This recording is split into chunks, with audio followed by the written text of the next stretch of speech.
Olá, tudo bem? Estamos aqui para fazer a leitura do relatório do TEP referente a fevereiro de 2023.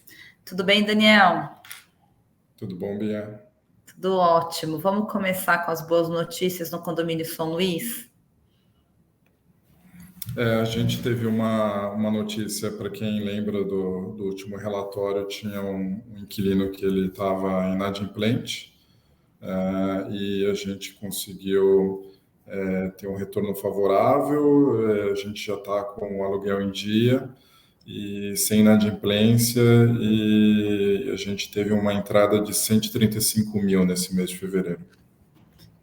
Não, ótimo você falar isso dos 135 mil, mas é super importante a gente destacar que esses 135 mil tem a receita e e os acréscimos, correto? Exato. Na prática, como essa inadimplência ela se manteve por alguns meses em relação a juros e atrasos de pagamentos anteriores também, a gente fez jus à devolução dos descontos que a gente deu no início da locação. Então, a gente teve um certo ganho aí em relação à própria inadimplência que existia nesse conjunto. Tá. Então a receita normalmente é de 86, aproximadamente 86 mil, né? Só para não ficar Uhum. questionamento. Em relação aos outros ativos, a gente continua trabalhando lá no edifício Passarelli e no edifício Torre Sul. Perfeito? Para a gente reduzir essa vacância. Sim, a gente tem tido muitas visitas nos dois ativos, diversos processos andando nos dois, e a gente tem bastante avançado no Passarelli, especificamente em relação ao meio andar, que equivalem a 3 conjuntos do último inquilino que a gente teve lá, que saiu, que era a Loki. Bom, se a gente, esses três conjuntos que estão vagos, se a gente locar, a gente permaneceria com um conjunto vago, considerando que não tem a saída de nenhum locatário, né? E seria realmente esse conjunto novo que a gente está no processo de compra, correto? Exatamente. É aquele conjunto que a gente soltou um fato relevante agora no final do ano, da última aquisição do portfólio do fundo de um conjunto adicional no Passarelli. A gente está trabalhando esse conjunto. E a gente tem feito alguma coisa a mais, além, para atrair novos locatários ou trabalhados nos que a gente já tem?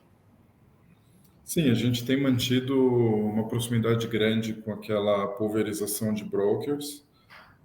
A gente tem mantido um trabalho bem interessante que a gente tem feito de relação com os inquilinos dos nossos prédios. Inclusive, nessas conversas, existem até algumas possibilidades que a gente está trazendo na mesa de expansão e crescimento dos inquilinos atuais dentro dessa vacância que existe no portfólio. Acho que isso pode render bons frutos aí futuramente. Tomara que sim. E, Daniel, uma pergunta que não quer calar, a gente até coloca no relatório como que está a questão da venda do edifício Timbaúba. A gente teve alguns avanços, né, nessas últimas semanas, avanços positivos. A gente chegou nos ajustes necessários para evoluir a cooperação. Então, a gente deve estar agora assinando um aditivo do CVC vigente, soltando uma nova notificação de direito de preferência para o inquilino atual, por uma conclusão a curto prazo aí pós-DD dessa venda. E a gente está caminhando bem para conseguir concluir favoravelmente com a transação. Ótimo.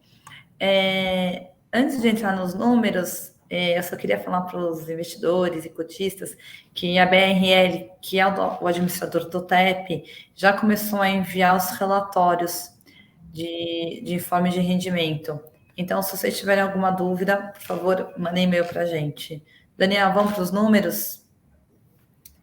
A gente teve uma distribuição de 50 centavos, dividend yield de 0,75%, anualizado de 9,33%, uma vacância física ainda em 6,08%, financeira em 14,03%.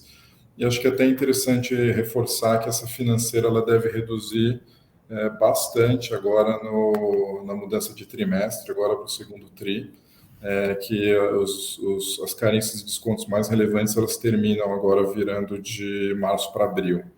Isso vai ter um incremento grande de receita no fundo. Isso, vai para um dígito só, essa vacância financeira. Não, Exato. perfeito. Bom, a gente está à disposição, a gente bateu um papo com o Estadão, é super importante comentar para vocês acompanharem a Telos sobre essas mudanças que a gente fez e melhorias que a gente fez tanto no edifício Passarelli quanto no condomínio São Luís, de retirada de muro, abrir, permitir a passagem das pessoas. Acho que vai ser super importante essa visão que a Telos tem com os ativos, e a matéria ficou bem bacana. A gente colocou o link lá no relatório também. E qualquer dúvida, a gente está à disposição. Obrigada, Daniel. ri@telos.com.br. Obrigada, pessoal. Obrigado.